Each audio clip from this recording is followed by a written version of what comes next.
Ya Rabbal Alamin. Assalamualaikum warahmatullahi wabarakatuh.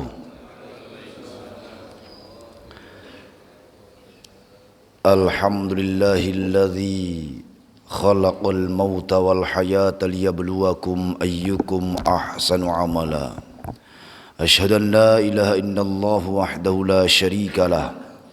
Wa asyhadu anna sayyidana Muhammadan abduhu wa rasuluhu la nabiyya ba'da. Allahumma salli wa sallim ala sayyidina wa habibina wa syafi'ina wa maulana Muhammadin wa ala alihi wa ashabihi ajma'in, amma ba'd. Yang sama-sama kita hormati jajaran kepengurusan Masjid Khairul Ummah, yang sama-sama kami hormati para pemangku wilayah, para sepuh tokoh masyarakat, jamaah sekalian ya insyaallah senantiasa dirahmati Allah Subhanahu wa taala. Alhamdulillahirabbil alamin, segala puji bagi Allah yang senantiasa melimpahkan berbagai karunia nikmat-Nya kepada kita semua. Di antaranya nikmat iman dan Islam, nikmat sehat wal afiat, panjang umur, yang dengan berbagai wasilah kenikmatan ini Allah mudahkan langkah kaki kita menuju Masjid Khairul Ummah demi melaksanakan sholat subuh berjamaah yang dilanjutkan dengan thalabul ilm. Mudah-mudahan Allah lipat gandakan pahala kebajikan kita, amin ya rabbal alamin. Salawat beserta salam semoga tetap terlimpahkan kepada baginda Nabi Muhammad sallallahu alaihi wasallam, kepada keluarganya, sahabatnya, tabi'in, tabi'ut tabi'in, sampailah kepada kita selaku umatnya yang mudah-mudahan kelak di yaumil qiyamah kita layak mendapatkan syafaat Rasul, amin ya rabbal alamin. Hadirin jamaah sekalian yang dirahmati Allah Subhanahu wa taala, pada kesempatan pagi hari ini melanjutkan pembahasan fikih sebelumnya, ya insyaallah pada pagi hari ini akan dibahas tentang arkanus shalah. A'udzu billahi minasyaitonir rajim. Bismillahirrahmanirrahim. Faslun, fasal wa arkanus sholati thamaniyata asyara ruknan.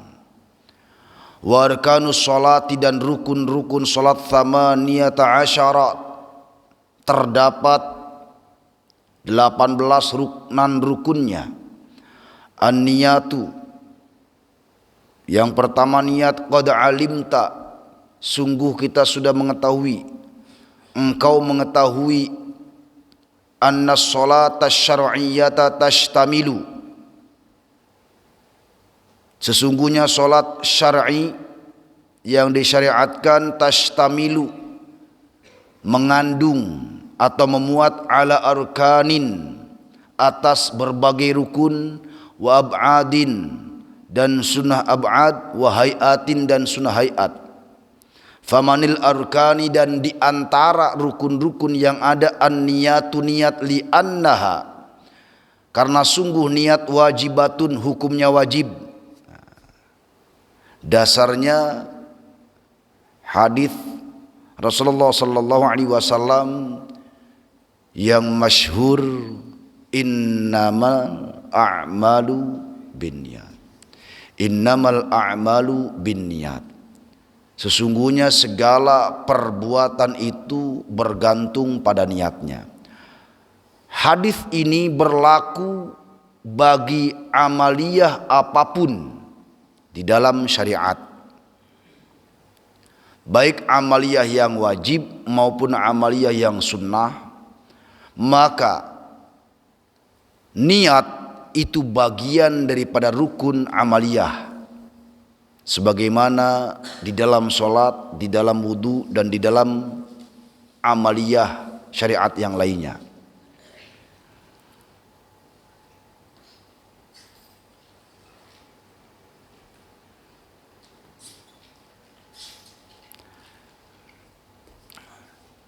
An-niyatu qasdul qalb. Jadi niat itu tujuan hati. Walafzuha sunnatun. Melafazkannya adalah sunnah. Jadi niat, wajibnya niat itu berlaku di dalam hati. Kapan berlakunya niat di dalam sholat? Beriringan dengan takbiratul ihram. Karena niat dimulai pada permulaannya suatu perkara yang wajib.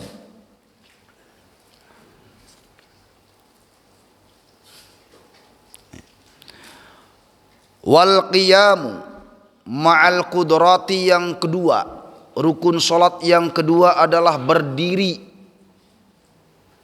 jika mampu. I'lam annal qiyama aw ma yaqumu maqamahu 'indal ajzi kal qu'udi wal idtija'i ruknun fi sholatil fardi. Ketahuilah bahwasanya berdiri atau seseorang berdiri pada tempat yang dikehendaki bagi orang yang lemah, sebagaimana karena lemahnya kemudian dia duduk atau dia berbaring miring, terbaring miring, tetaplah ruknun, salah satu rukun fi sholatil fardi, dalam sholat wajib. 5, karena ada sebuah riwayat rawa yang meriwayatkan atau ruwiya yang diriwayatkan Amran bin Husain radhiyallahu anhu qala kanat bi bawasir fasa'altu Rasulullah sallallahu alaihi wasallam 'anis salati. Amran bin Husain curhat kepada Nabi. Dia berkata, kanat bi bawasir,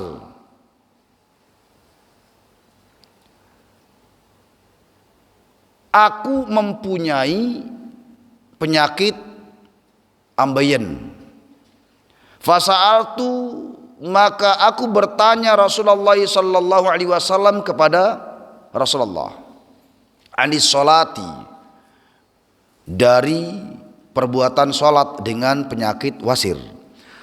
Faqala, maka Nabi menjawab, sholli, sholatlah engkau qaiman, sambil berdiri. Fa'ilam tastati', maka jika engkau tidak sanggup, faqa'idan, maka sambil duduklah. Fa'ilam tastati', maka jika duduk pun tidak sanggup, fa'ala jambin, maka sholatlah atas lambung. Jadi muttaji'an atau ittija' sama. Jadi lambung kanan, miring. Rawahul Bukhari wa zadan Nasa'i. Hadis diriwayatkan oleh Imam Bukhari. Wa zada, dan menambahkan An-Nasa'i, Imam Nasa'i. Imam An-Nasa'i menambahkan fa illam tastati', maka jika kamu tidak kuasa atau tidak sanggup tidur sambil miring, famustalqiyan, maka bolehlah tidur terlentang, bukan telentang Pak ya, yang benar terlentang. Kalau telentang mati Pak ya, tang ditelen. Terlentang. La yukallifullahu nafsan illa wus'aha. La yukallifu, tidaklah memaksa Allah nafsan pada seseorang illa wus'aha, kecuali sesuai kemampuannya. Wa yushtaratu, dan disyaratkan fil qiyami, di dalam berdirinya salat, al intisabu. Intisab itu lurus, tegak. Falawin hana, maka jika dia condong mutakhasyian atau mutakhasyian, sebagaimana orang yang merunduk. Wa kana qariban ila hadir ruku'i, dan merunduknya dia lebih dekat kepada batasan ruku. jadi nyondongin gitu ya. Lam tasihhu, maka tidak sah salatuhu, salatnya. Ini maksudnya bagi orang yang sanggup berdiri lurus kok berdirinya di condong-condongin. Lah kalau emang dasarnya bongkok mah ya jangan dibahas.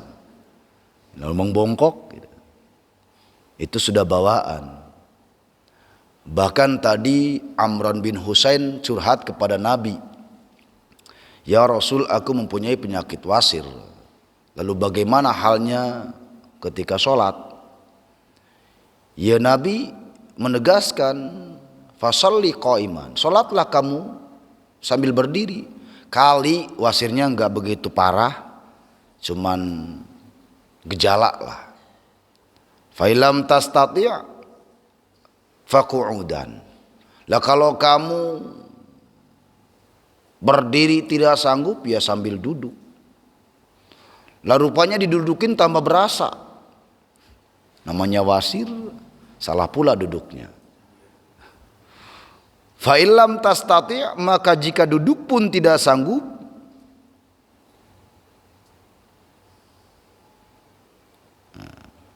fa'ala jambin, maka bolehlah duduk sambil tidur miring. Jambin itu, jam itu artinya lambung, tidur miring. Ini riwayat Imam Bukhari sampai kalimat fa'ala jambin. Kemudian Imam An-Nasai menambahkan riwayat yang lain, fa'ilam tastati' famustalqiyan. Kalaulah seseorang tidak sanggup pun boleh sambil tidur terlentang, lebih nyaman lah bahasanya. Lah miring lama-lama pegel misalnya. Alasannya la yukallifullahu nafsan illa wus'aha. Allah tidak memaksakan seseorang kecuali sesuai dengan kadar kemampuannya. Maka kata-kata syaratnya berdiri lurus bagi orang yang mampu ini.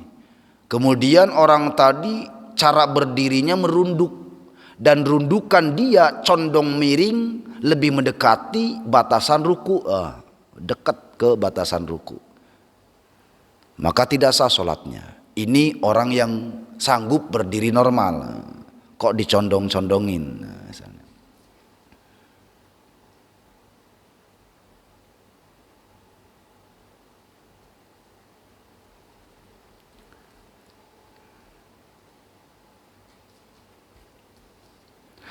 Walau lam yuqaddir, dan kalaulah seseorang tidak sanggup al qiyami, atas berdiri, illa bimuayyanin, kecuali dengan pertolongan orang lain, thumma la ta'adza bil qiyami lazimahu ayyasta'ina, kemudian dia tidak sanggup berdirinya, maka dia wajib meminta pertolongan biman kepada orang yuqimahu, yang dapat mendirikannya. Ini dasarnya kalau sholat wajib tuh ketat begini. Sampai-sampai kalaulah misalnya dia repot berdiri, misal ada orang yang sanggup menolong dia untuk menjaga sholat dia sambil berdiri, tapi ya repot juga kalau nyuruh orangnya. Orangnya juga butuh sholat misalnya. Tapi di sini dikatakan, fa'ilam yajid mutabarri'an lazimahu ayyastajarahu bi'ajratil mithli in wujidaha. Lah kalau kemudian dia tidak dapat menemukan orang yang rela menolong dia, rela tanpa bayaran maksudnya, maka bagi dia wajib mencari orang yang mau dibayar dengan bayaran yang setimpal. Ini kalau mau. Tapi nyatanya ya Kanjeng Nabi itu tidak memberatkan umat. Misalnya seseorang pingin sempurna, saya mah pingin berdiri, bagian kagak sanggup ge, bayar orang dah, ya silakan. Tapi kalau tidak pun ya Nabi sudah memberikan pilihan, tidak sanggup berdiri sambil duduk, tidak sanggup berduduk, ya Tidur miring tidak sanggup tidur miring, ya tidur telentang. Nah, bagaimana batasan tadi duduk, tidur miring dan terlentang? Tetaplah hadapkan wajah ke kiblat. Lah kalau duduk, kalau tidur miring enak ngadep kiblat. Lah kalau yang terlentang, ya otomatis posisi kaki dia di kiblat. Karena gambarannya adalah ketika dia berdiri normal ya menghadap kiblat.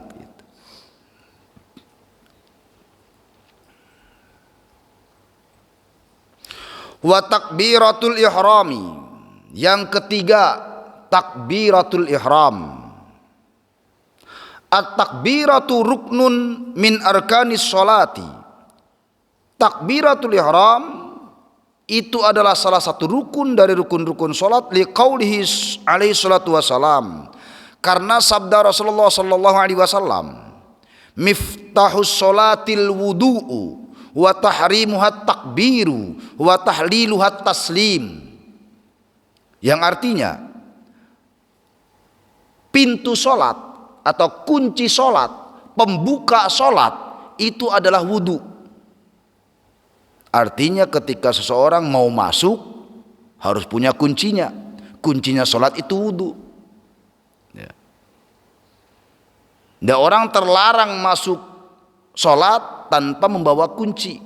Ya, kuncinya wudu itu. Wa tahrimuha takbir. Yang mengharamkan di dalam perkara solat adalah takbir, takbiratul ihram. Mengharamkan apa? Mengharamkan perkara-perkara yang tadinya halal. Makan, minum halal. Ketika takbiratul ihram menjadi haram. Maksudnya begitu. Ya ngobrol ya apa ge halal, tapi ketika sudah takbiratul ihram menjadi haram. Itulah yang dimaksud takbiratul ihram. Takbir pengharaman lah kalau bahasa kita mah begitu. Takbir pengharaman, pengharaman dari segala aktivitas yang tadinya halal. Karena takbiratul ihram ini adalah awal gerakan di dalam sholat. Awal gerakan. Adapun niat itu urusan hati. Gerakan anggota badan adalah takbiratul ihram. Itulah yang dimaksud kenapa sebutannya takbiratul ihram, karena maksudnya adalah takbir pengharaman. Pengharaman dari perkara-perkara yang halal. Wa tahliluhas taslim, dan penghalalan solat itu adalah salam. Artinya dimulai takbiratul ihram sampailah salam itu haram semua yang tadinya halal. Halalnya perkara yang diharamkan tadi di dalam solat, maka pembukanya adalah salam. Jadi yang menghalalkan kembali itu adalah salam. Artinya salam ini sebagai penutup. Ya kalau udah salam, ya halal lagi makan minum gitu maksudnya. Itu yang dimaksud hadis Nabi itu. Rawahu Abu Dawud wa Tirmidzi wa ghairuhuma bi isnadin sahih.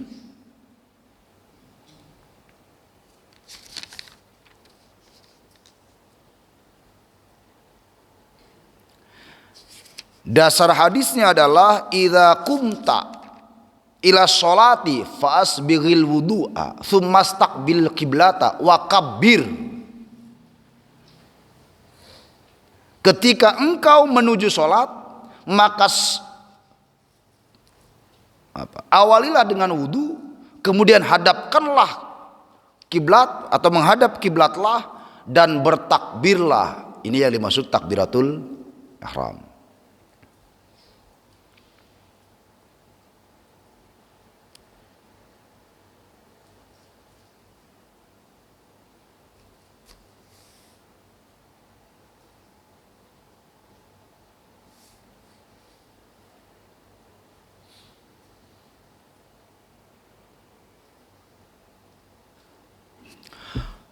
Wa'lam, dan ketahuilah, anna takbiratul ihrami, sesungguhnya takbiratul ihram, ya'tabiru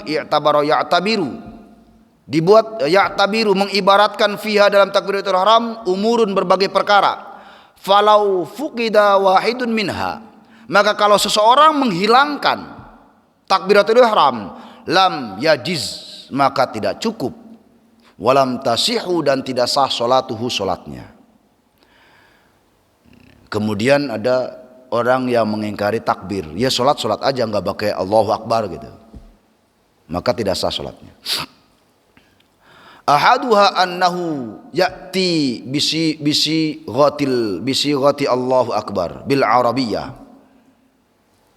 Di antara takbir lafadznya adalah dengan sighat, dengan ucapan Allahu Akbar bil Arabiyyah, dengan bahasa Arab. Yang nggak boleh Allah Maha Besar, yang nggak boleh lah. Maksudnya bil Arabiyyah itu dengan bahasa Arab.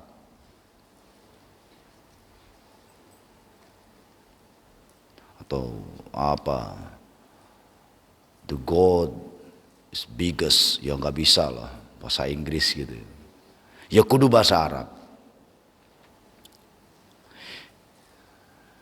Idza kana qadiran, nah kalau orang tadi berkuasa untuk melafadzkan takbir, ya kata kita yang dia biasa, ada kali orang yang nggak kuasa, Allah, nah orang tua udah kagak paseh pisan. Orang Sunda totok yang nggak pernah ngaji Allahu Akbar, Allah bukan Allah tuh. Itu logat. Allahu Akbar.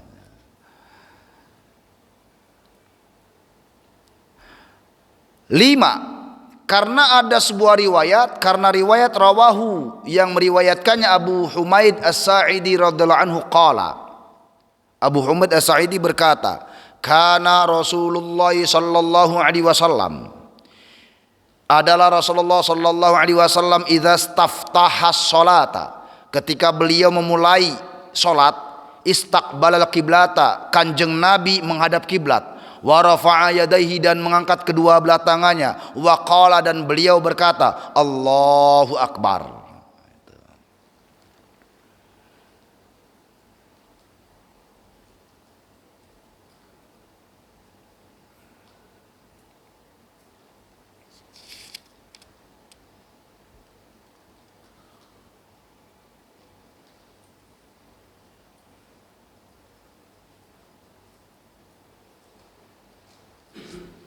Kemudian yang keempat, wa qiraatul Fatihati, rukun yang keempat membaca Al-Fatihah, wa bismillahirrahmanirrahim ayatun minha, dan lafaz bismillahirrahmanirrahim adalah salah satu ayat minha, bagian dari Al-Fatihah.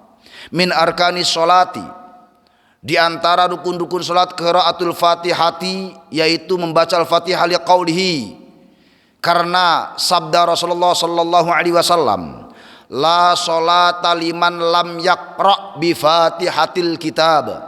La sholata, tidak dianggap salat, liman, bagi orang, lam yaqra, yang dia tidak membaca bi Fatihatil kitab, dengan Fatihatil kitab, yakni suratul Fatihah. Rawahul Bukhari wa Muslim. Hadis ini diriwayatkan oleh Imam Bukhari dan Imam Muslim. Wa fi riwayatin, dan dalam riwayat yang lain, la tujzi'u, tidaklah cukup salatun salat, la yaqra'u, yang tidak membaca ar-rajulu, seseorang, fiha, di dalam salat, bi Fatihatil kitabi, dengan Fatihatil kitab. Rawaha ad-Daruqutni. Hadis ini diriwayatkan oleh Imam Daruqutni. Wa qala isnaduhu sahih, wa rawaha Ibnu Hibban wa Ibnu Khuzaimah wa fi sahihima. Wa fi riwayatin, dan dalam riwayat yang lain, Ummul Quran iwadun an ghairiha wa laysa ghairiha minha iwadan.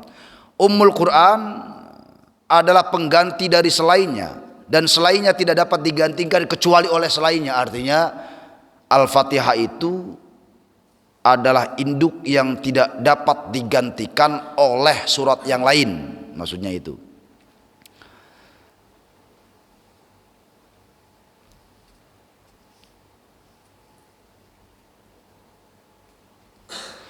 Jadi banyak hadis-hadis yang berkaitan dengan perintah membaca Al-Fatihah.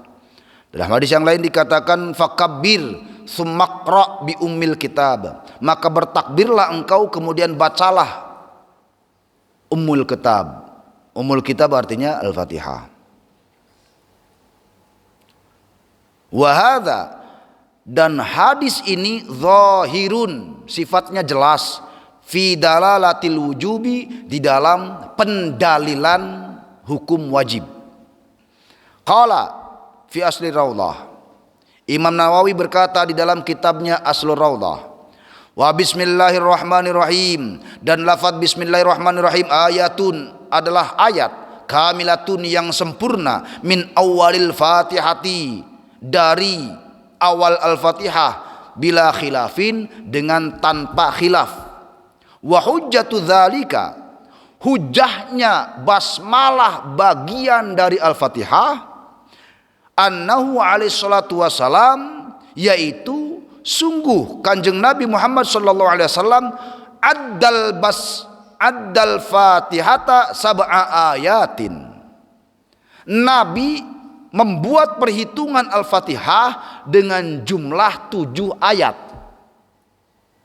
Wa adda, dan Nabi membuat perhitungan al-basmalata, pada basmalah, ayatan, 1 ayat, minha, dari Al-Fatihah.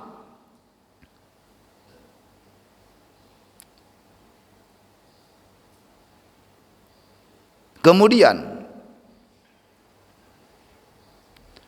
warawa Abu Hurairah radhiyallahu anhu qala Rasulullah sallallahu alaihi wasallam.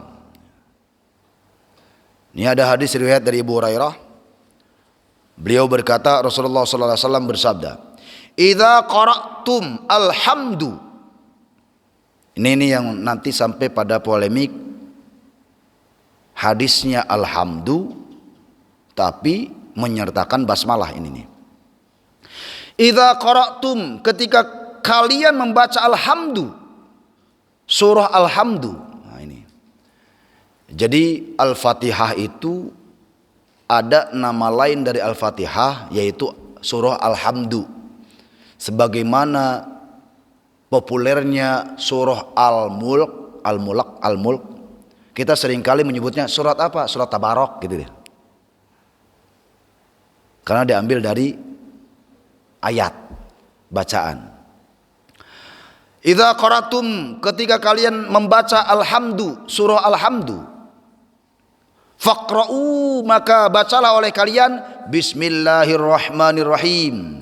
Innaha, karena sesungguhnya bismillahirrahmanirrahim ummul Quran, itu bagian dari ummul Quran, wa ummul kitab, dan ummul kitab, wa sab'ul mathani. Nah ini yang perlu ditegaskan, wa sab'ul mathani, dan Al-Fatihah ini dijuluki sab'ul mathani. Sab'ul mathani itu apa? As-sab'u 7, al-mathani yang berulang-ulang. Artinya surah yang berjumlah 7 ayat yang sering dibaca berulang-ulang. Sab'ul mathani, semua ulama bersepakat yang dimaksud sab'ul mathani itu Al-Fatihah. Karena di dalam Al-Quran, surah yang jumlahnya 7 ayat dan sering dibaca berulang-ulang, apalagi kalau bukan surah Al-Fatihah. Coba, surah Al-Fatihah itu menjadi surat atau surat yang jelas sering dibacakan. Ya setidaknya di dalam sholat saja sesuai jumlah rakaatnya. 5 waktu sholat jumlah rakaat 17, ya 17 Al-Fatihah itu tiap hari. Maka sab'ul mathani artinya 7 ayat yang dibaca berulang-ulang, otomatis Al-Fatihah. Wa bismillahirrahmanirrahim, ini kanjeng Nabi yang ngomong. Dan bismillahirrahmanirrahim ayatun, itu 1 ayat, minha, dari Al-Fatihah. Au qala, atau kanjeng Nabi bersabda, hiya, yaitu basmalah, ihda ayatiha, adalah salah satu dari ayat-ayat Al-Fatihah. Rawahu Ad-Daruqutni. Wa qala, Imam Ad-Daruqutni berkata, rijaluhu, para perawi hadis ini, kulluhum, semuanya, thiqatun thiqah. Thiqah itu terpercaya. Ketika kulluhum thiqah artinya sahih.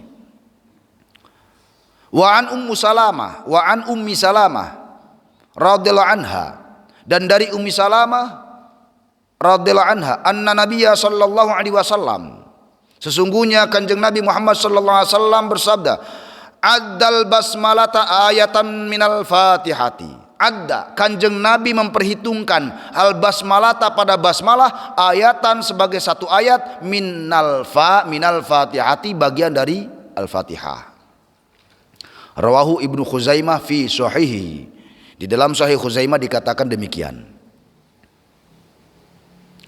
Wa qala Abu Nasr al-Mu'addib, attafaqa qura'ul Kufah.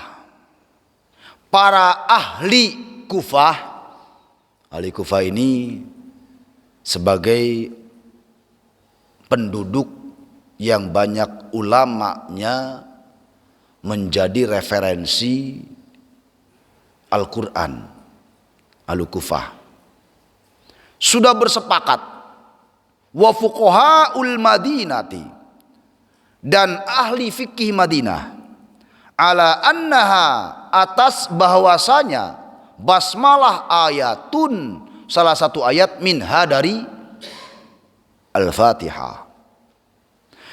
Fa'in kulta, nah kalau jika kamu berkata, ini ada riwayat yang lain yang menjadikan kontradiksi.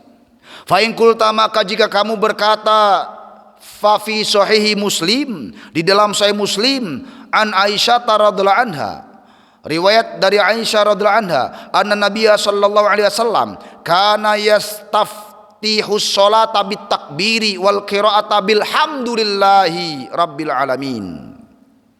Nah, jika kamu mengatakan, kan di dalam Sahih Muslim riwayat Aisyah dikatakan sabda Nabi, nih ada maksudnya ketika ada bantahan begini. Lah kalau kamu mengatakan di dalam Sahih Muslim riwayat Sayyidah Aisyah bahwa Kanjeng Nabi menyatakan adalah Nabi memulai sholat dengan takbiratul ihram dan membaca alhamdulillahirabbil alamin. Fal jawabu, maka ketika ada yang menyatakan demikian, fal jawabu, jawabnya, annal muradu, bahwa yang dikehendaki qiraatus surati, bacaan surat al-mulaqabatu, yang dihadapi atau dimulai bilhamdulillahirabbil alamin, dengan alhamdulillahirabbil alamin.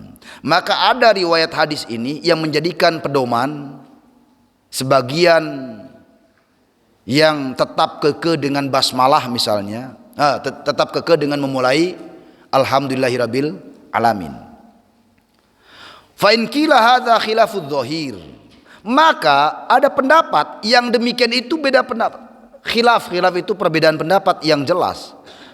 Fal jawabu, maka jawabnya lagi, maksudnya nih, ketika kita tadi dari awal sudah menyatakan beberapa riwayat, berbagai riwayat hadis, banyaknya riwayat hadis menyatakan bahwa basmalah itu bagian dari Al-Fatihah. Ketika kita berbusa-busa nih menyampaikan dalil tentang basmalah bagian dari Al-Fatihah, ujug-ujug ada yang ngomong nih, lah kan ada nih misalnya nih, ini semacam dialog, lah kan ada di dalam Sahih Muslim riwayat Aisyah bahwa Kanjeng Nabi itu memulai sholat dengan takbir kemudian membaca alhamdulillahirabbil alamin. Maka katakan itu maksudnya misalnya adalah mereka kekeh menyatakan itu kan sebuah permulaan Al-Fatihah yang dimulai dari alhamdulillahirabbil alamin. Kita tegaskan itu khilaf. Fal jawabu, maka jawaban telaknya adalah ta'yinu dzalika,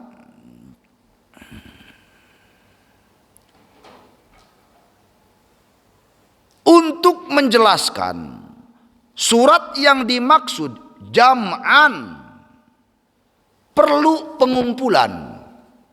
Pengumpulan apa? Pengumpulan berbagai riwayat hadis. Ini tegasnya Imam Syafi'i. Ketika ada satu riwayat, tadi kan satu riwayat tentang alhamdulillahirabbil alamin. Sementara riwayat hadis yang lain kan banyak tentang basmalah bagian dari Al-Fatihah. Fal jawabu, maka jawaban telaknya ta'yinu dzalika jam'an bainal adillah. Maka penjelasannya adalah berkaitan dengan surah yang dimaksud tadi alhamdulillahirabbil alamin, perlu jam'an, perlu dikumpulkan berbagai dalil hadis. Perlu dikumpulkan. Ini kalau bahasa kitanya begini. Ketika kita hendak mencari sebuah kebenaran, sementara kan ada perbedaan, maka kumpulkan dalilnya. Maksudnya gitu. Kita kumpulkan dalilnya. Banyakan mana? Gitu maksudnya. Bainal adillah, di antara berbagai dalil. Mana di antara berbagai dalil yang kuat? Betul, riwayat Aisyah tadi sahih. Karena ada di dalam Sahih Muslim. Namun betapa banyak di dalam Sahih Bukhari, Ibnu Khuzaimah dan berbagai riwayat yang lain menyatakan bahwa basmalah bagian dari Al-Fatihah.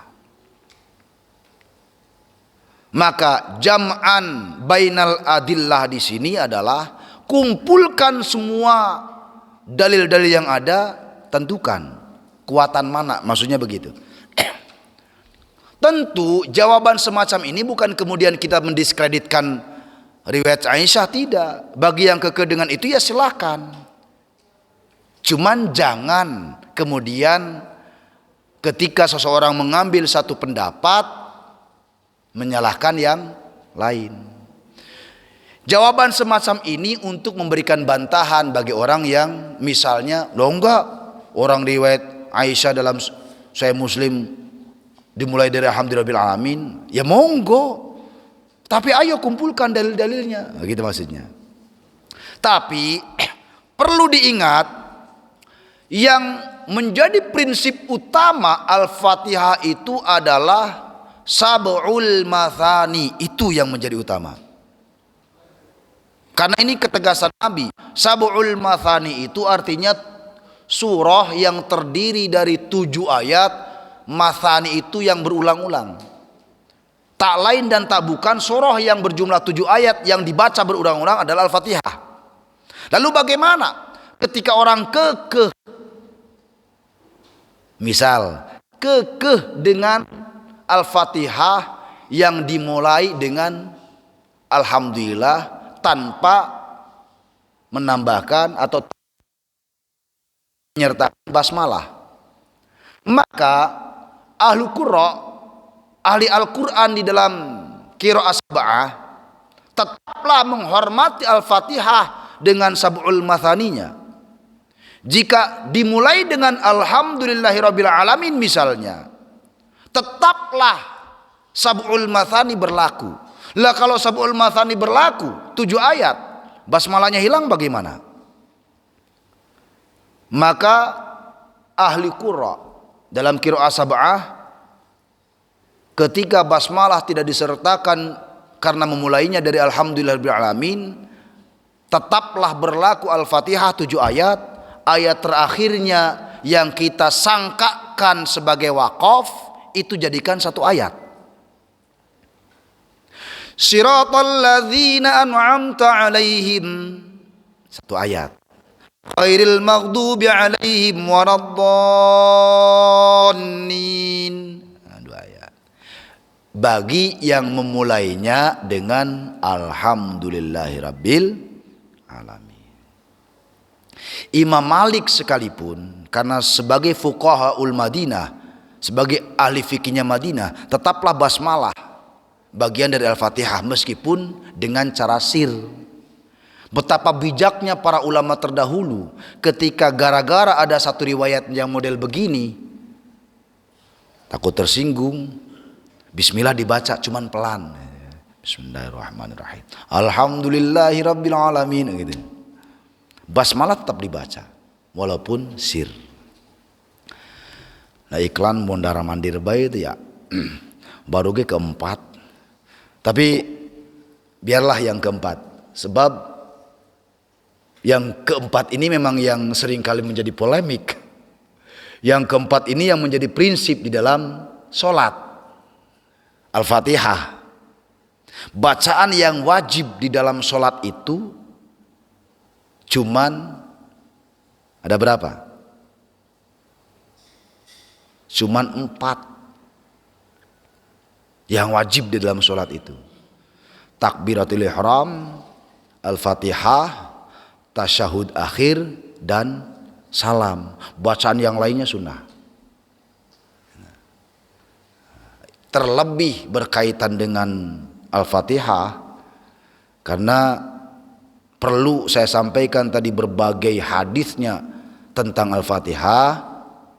Khawatir terkadang zaman sekarang karena kebodohannya, namun pedeknya naudzubillah udah berani nyalah-nyalahin gitu. Padahal kita mah sama ulama nggak diajarin begitu. Beda sama kita, wah, jangan nyalain dulu, jangan-jangan memang ada dalilnya, cuman kita belum tahu, itu enak. Ini baru ngaji kemarin udah berani banget nyalah-nyalahin. Lah ngaji belum kelar udah nyalah-nyalahin, kan repot Pak. Jadi bikin umat ribut. Ngaji belum kelar udah berani nyalahin. Kelarin dulu ngajinya gitu. Sebab yakin di dalam perbedaan apapun itu pasti ada. Tidak mungkin. Hanya saja kita kadang malas ngaji. Maka saya sering katakan, perbedaan kita dengan tetangga kita, dengan saudara kita yang lain tadi di dalam cara ibadah sekalipun, jangan mudah menyalahkan. Mereka punya dalilnya. Mau gaya takbir bikin mana ge, mau gaya sedekap gimana ge, mau apa ge, ya pasti mereka punya dalilnya. Sebagaimana pula kita yakini apa ge gerakan kita, apa ge gaya kita, itu pasti punya dalilnya. Maka ketika itu yang menjadi catatan, jangan mudah menyalahkan. Loh kok disalahin? Lantar dulu. Kalau sudah berani menyalah-nyalahkan, saya siap berdebat, saya siap berdialog. Tapi nanti kalau umpamanya ketahuan situ yang lemah hadisnya, jangan nyesel, kan malu. Sebagaimana yang terjadi masyhurnya di Indonesia. Ini sedikit cerita tentang gerakan dakwah yang nyerempet ke saudara kita. Mereka dengan bangganya sering menyalahkan amaliyah kita, tanpa sadar amaliyahnya sendiri. Lama-lama kan kita kesel ya. Daya disangkanya kita ulama kita bodoh kali ya.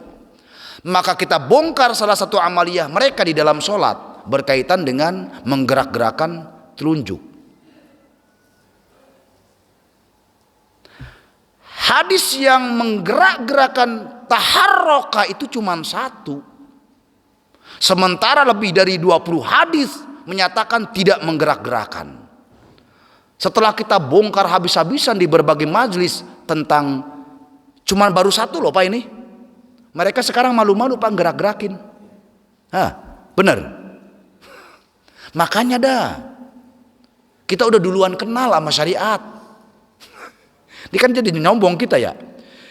Kita nih udah kenal duluan sama syariat daripada lulu pada. Lalu lulu pada kan baru kemarin sore lahir. Amal faham baru. Ya namanya bocah kali ya. Biasa kalau bocah mah petantang petenteng. Lah ketika sudah berani petantang petenteng sama orang tua, kita baru 1 doang yang kita bongkar. Berkaitan dengan menggerak-gerakan tangan. Lah jadi udah ketahuan. Sehebat apapun dalilnya menggerak-gerakkan tangan, katakan sahih sekalipun lah. Ketika ittirab itu bertentangan. Ada lebih dari 20 hadis yang sama sahihnya tidak menyatakan menggerak-gerakan. Dan mohon maaf kalau bahasa tawuran siapa yang menang? 1 banding 20 lebih. 20 juga sahih. Diatu, dewekan. Lah misal nih bahasa logikanya kalau tawuran menangan mana?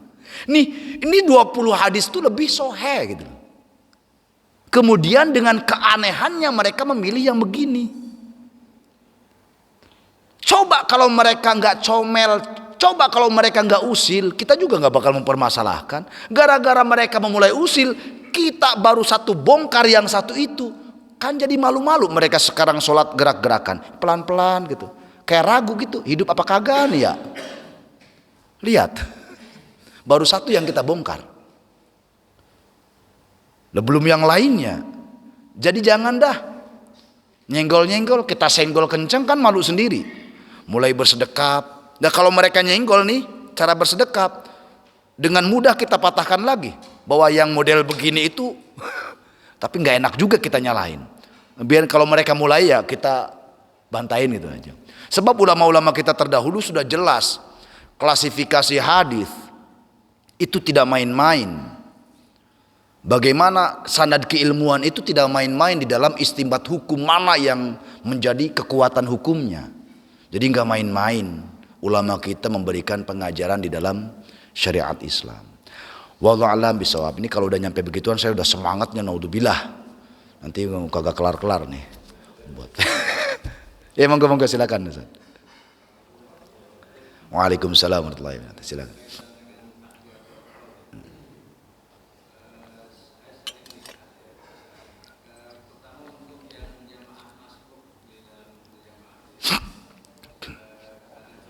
Ya.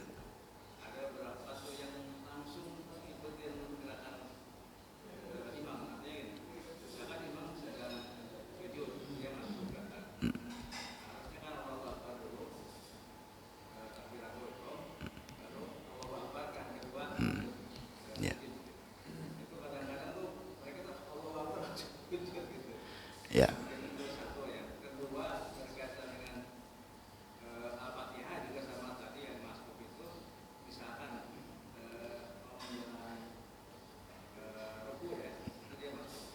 Ketinggalan lah intinya ya. Ya. Imam. Oh enggak. Ya.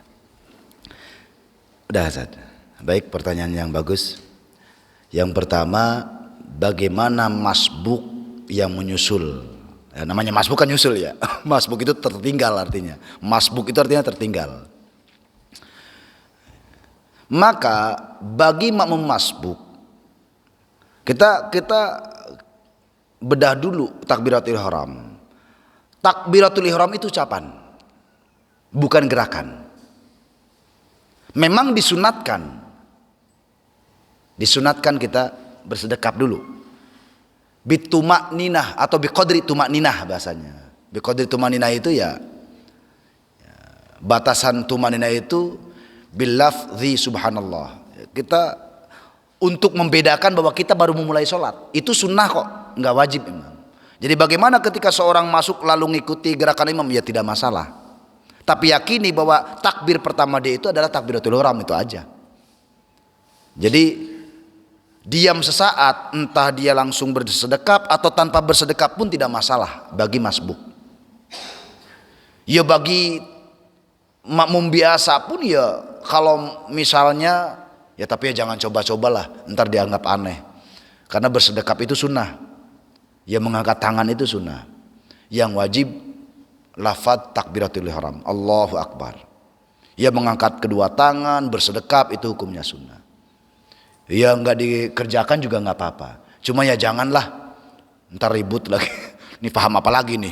Kagak bersedekap. Padahal mah sunnah. Tapi yang begitu-gitu yang nggak usah dipraktekin loh.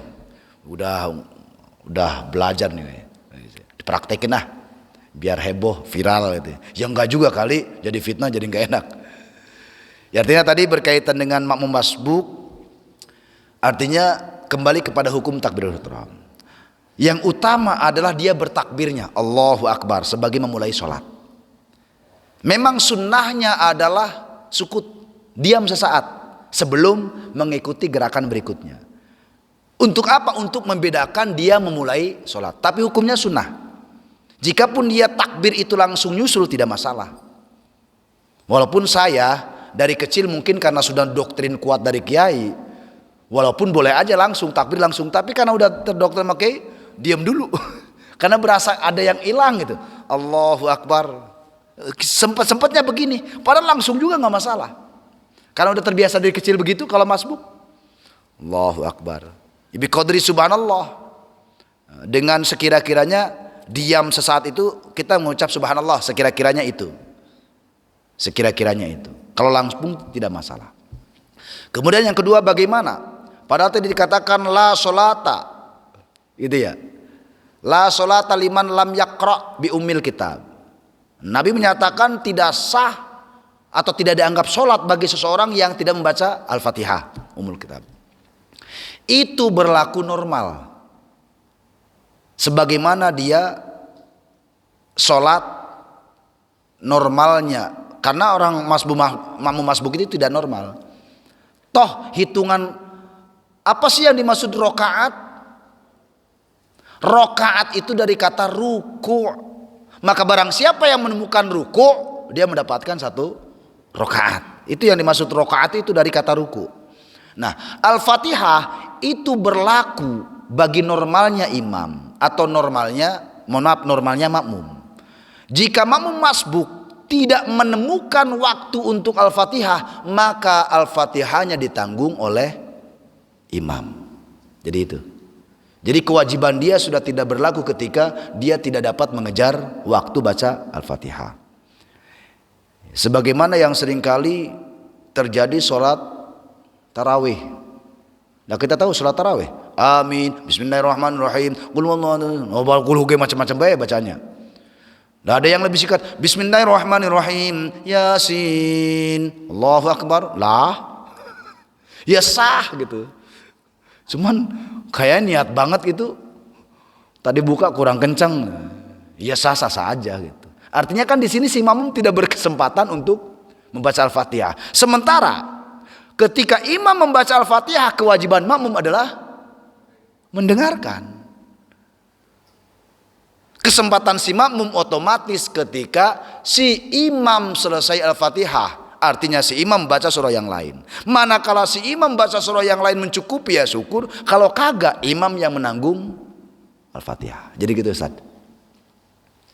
Oke, yang lainnya sambil di luar. Oh nggih. Gimana?